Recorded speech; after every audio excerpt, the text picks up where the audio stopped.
Olódùmarè ọba wa, ọba elétí gbóhùngbàròyé, ọba tí ń gbọ́ teku tí ń gbọ́ tẹyẹ, ó ń gbàròyé kálukú wa, ọba lánàá, ọba lónìí, ọba lọ́la, ọba lọ́jọ́ gbogbo ni. àwọn ènìyàn la sọ pé à ń wojú Olódùmarè lọ́wọ́. Yorùbá ló lọ bẹ́ẹ̀, kò sẹ́ni tó tójú Olódùmarè rí. Olúwa lọ́ba tí ń ṣíjú ọlá wo ni. Èdùmàrè lọ́ba wò mí wò mí, ọba tẹ́nìkan kì í wò, ọba tẹ́rẹrẹ kárí ayé ni. Ní Nàìjíríà, l'Amẹ́ríkà, France, Australia, Russia, Asia tó fi délùú Saudi, èmi ò ríru Olódùmarè ọba o. Ó fọpẹ́ fún Ọlọ́run ọba ńlá, ọba gíga tó tún mú wa rí ọjọ́ ti tòní. Adufe mama Oluwajuwonlo tún lé lọ́dún kan. Ọpẹ́ ni fún Ọlọ́run ọba o.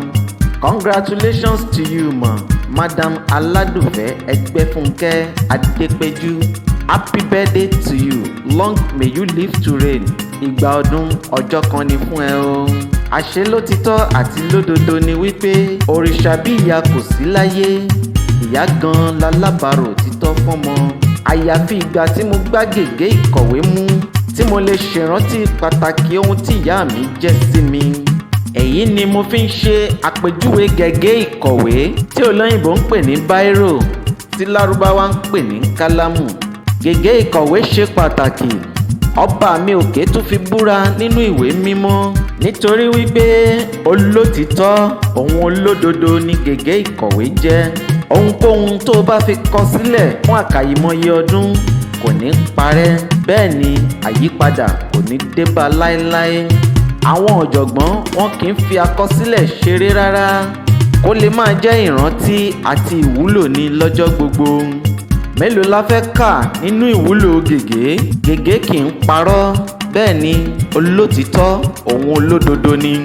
Tó bá jẹ́ wípé lótìtọ́ àti lódodo ni a mọ pàtàkì àti ìwúlò gègé ni, ó yẹ wípé ká fi ọjọ́ kan sílẹ̀ tá a máa fi ṣe ìrántí gègé ni.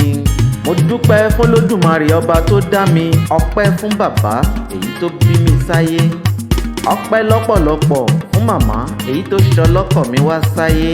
Màmá ni màmá mi, abiyamọ tòótọ́, adúró tì ní lọ́jọ́ tó le koko. Ṣé ti títọ́ tòun ti rírè ni kò ṣeé wí? Títí ayérayé ni màá fi ṣèrántí rẹ, bẹ́ẹ̀ ni títí ayérayé ni màá máa fi gbé ẹ ga. Ó gbé oyún mi sínú fún dídí oṣù 9, láàárọ̀, lọ́sàn-án, lálẹ́ àti lóru, pẹ̀lú ìdáàbòbò tó péye. Bí oorun mú, ó lè jẹ́ òtútù, òun ọyẹ́ ni fún ẹ. Síbẹ̀síbẹ̀ o ò ṣe oyún mi dànù. Mo dúpẹ́ púpọ̀ lọ́wọ́ ẹ o. O ò ṣe ohun tó máa pa oyún mi lára rárá. Nínú oyún, ojú á wú kùlùbọ̀, ètè á súyọ gbàǹgbà, ara ṣì àfi bí èédú ìdáná. Síbẹ̀síbẹ̀ oyún mi kò tiẹ̀ lójú rárá.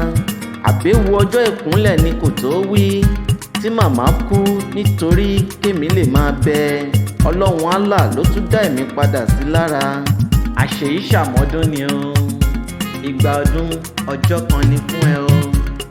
Adufe ọmọ ìgbókìmẹkùn, ọmọ asúdẹ́dẹ́ kójò máa rọ̀, ọmọ afàtàríwòrán orò jagun ọba.